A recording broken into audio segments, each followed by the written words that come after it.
I want you to breathe. I want you to breathe.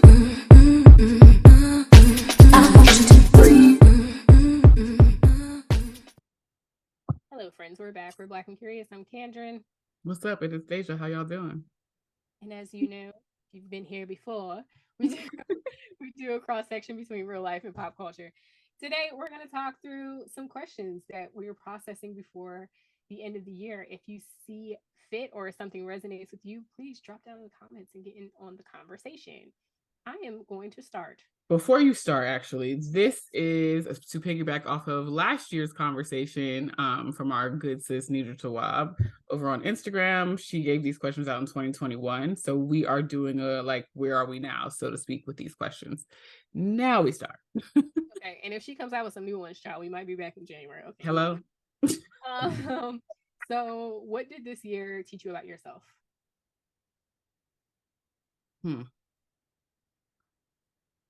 That's the thing that I was most afraid of doing.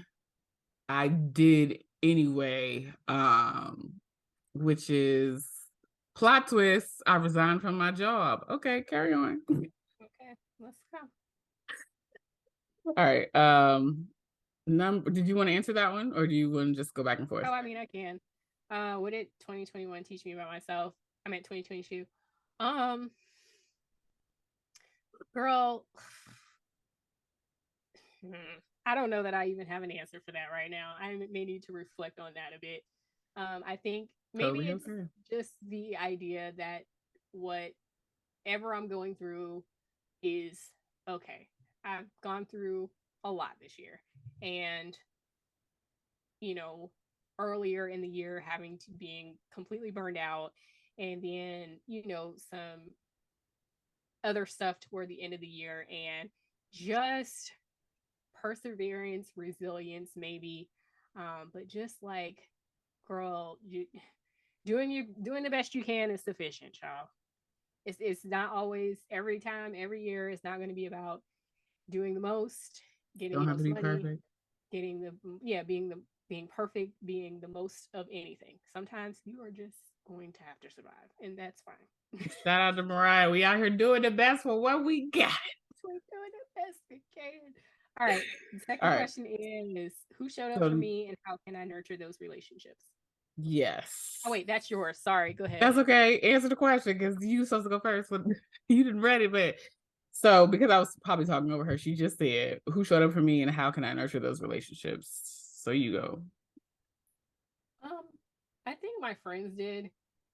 My friends definitely showed up for me this year in a very cool way. Um, and I'm getting better at articulating my needs. I will say that I showed up for me as well, because part of part of my therapy relationship has been making sure that I am clear about what I need, Mm. and sometimes having to say, hey, not too much on that, or I'm not ready to talk about that. Like, I just wanted you to be in the loop, but I don't have the answers. I just Mm-hmm. needed to say it. And, that's good. That's a good thing for me. So, Sounds good to in me. So addition to my friends, I showed up for me. I think last year when I answered this question, I ended up saying I made more aware of who wasn't showing up for me. Mm. And so this year, um, I would say the same in terms of like friends showed up for me in ways. Honestly, like my friends showed up for me in gentle ways, and in particular, the friend on this podcast that I share this with showed up for me in a way that I have not been familiar with her in. I'm speaking like you're not here, but like because I don't know what you're talking about. so Kandron is very straightforward, no chaser, right? Okay, yes. But this year you were very gentle with me. You know what I think that is? I think that is that I needed gentle. And so I was able to be gentle. And Yeah. also being in relationships with people who are navigating grief and loss, and Yeah. that is different and it requires a different skill set. And also, like, one of my closest relationships is someone who we're just very gentle with each other, and it's very like, thank you for letting me hold space for you. Like, we say that to each other quite frequently, and like that's a different perspective, and I'm learning to be softer with people. Well, either way, I appreciate that because I am very sensitive, but I do not allow people to see that sensitivity. And Yeah, this year, I didn't have a choice. yeah, I hear you. So, yeah. How can I nurture those relationships? I think that we, in terms of the one that I chose to speak about, I think that we are continuing to do so, especially with the exploration that we're doing through this podcast. Yeah, I feel like we are learning new things about one another every conversation. So, like, fully especially the agree. deep dives. The deep dives have really been doing a number on us this year. Yeah, yes. But in good ways. And I hope that, like, those of you who are listening in are getting some takeaways from us too. So, Yeah. All all right. right, What do I question need to 3. accept about myself and other people in my life? Huh. There's nothing that I need to accept about other people because for some reason I'm really fucking good at that. Mm, For me, what do I need to I'm accept good at about sometimes. myself? What'd Hmm. you say? Oh, I said for me, sometimes I'm too good at accepting that. Ciao, Other hello. people's. What Okay. do I need to accept about myself is my sensitivity and be okay with it. Be okay, allow myself to have my feelings, and have my feelings in the sense that there's one of a feeling, set of feelings and emotions that I avoid, which is like sadness and like tears and heartache, and expressing any of those things. I for years have just been like, absolutely not. I don't do those emotions. Those are not in my vocabulary. Hell, I remember like in my deluxe apartment in the sky, me and Kandron was having one of our prancing around nights in that big ass apartment being silly. And I was like, I don't do sad. I only do mad. I only do anger. Mm-hmm. And you were like, sounds about right. Like, so, but I'll yeah. say for me, the thing I need to accept about myself. Wait, I just had it and I lost it.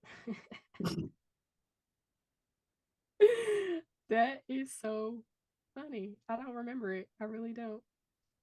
Um, yeah, we can move on. If I remember, I'll come back to it. Okay. How did I cope with uncomfortable feelings? Girl, Bitch. They coped me. uh, as well, also and too. Um, Even though the irony is over the last week,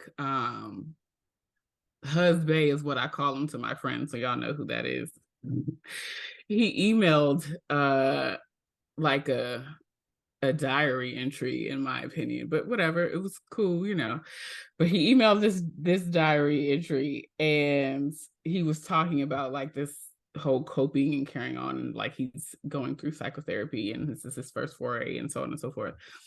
And so I responded like a day or so later, and I was just kind of like, I too have been in the psychotherapy of it all. And for me, like the reason why I went to therapy was so that I could be better in the relationships that I had with other people. But what I gained in therapy was more confidence in dealing with my own uncomfortable emotions yeah, and just allowing myself to like sit in them in whatever capacity felt the most right for me at the time. What yeah. about you? I I think I echo that. How did I cope with my uncomfortable feelings? I definitely um leaned in where necessary.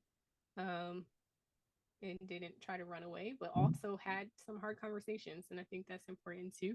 I do Mm-hmm. remember the thing I need to accept about myself, and it goes back to our conversation with Christina that we just had, but you guys will get it a few weeks before this probably.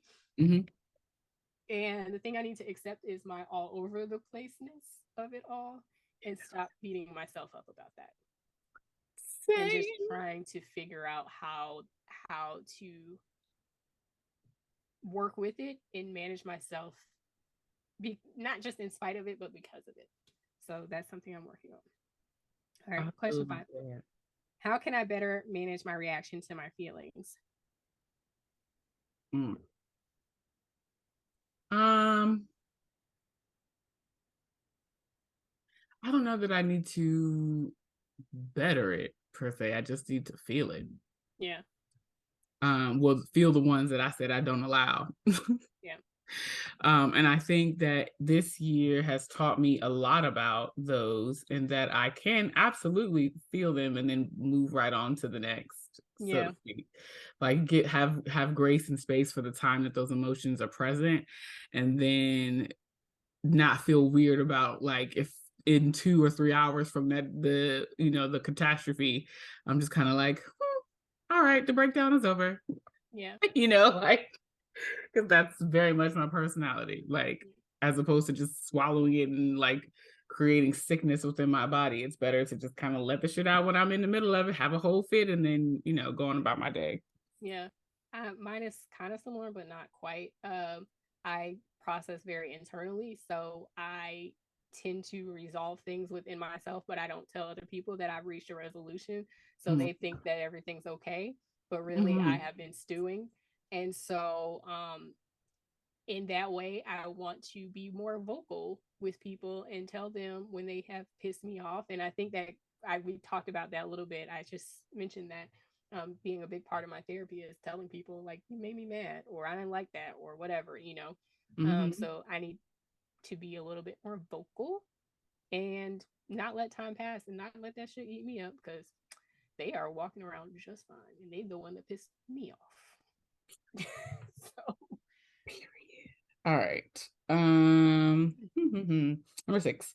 In what ways will I take better care of myself in 2022?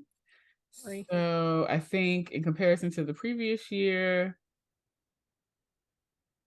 what I started in 2021 after my super health scare, I ended up inadvertently finishing. Like I set out on a path to like kind of take care of myself and um advocate for like my needs and have space for that, and then I let work get in the way of those things and just threw myself back into an environment that wasn't necessarily the best or the healthiest for me. Mm-hmm. And it landed me in the position that you all found me in when we were having the conversation around burnout, Yeah. which is just having a hard time just trying to talk about the shit that was happening. Yeah. And that's on a light scale. I think um the biggest thing for me is just learning and knowing when to step away and just stepping away and not being afraid. Not so much not even learning because I'm aware and I've learned. It's just the letting go of the fear. What Yeah. about you? Any ways I will take better care of myself is making some hard decisions, uh, doing the hard work, doing the hard things, and also like I said, telling people that they piss me off because that's important. You know, Mm-hmm. like, um, Get that shit just off. across the board, just I have to shake up some things in my life, and I've been very reluctant. So yeah, and yeah, I just am going to be making some harder decisions. I like that. Okay, so what's the next question? What has been a barrier for me completing my goals, and how will I remove that barrier in the year coming? My barrier was my job. And so I removed it by resigning Okay. reluctantly. It took me a very long time to do that, but I did. Um, and going forward, I think that I will do the thing the first time around as opposed to being drugged through the process, because that's literally what happened. Yeah. I didn't resign like, oh, I'm ready to put in my 2 weeks, girl. I see it. I'm done. It didn't happen that way. Yeah. So I kind of want to flip this question for me. Um, what has been a barrier for completing my own goals? Um, I actually want to talk about something I want to implement instead of something that I want to remove.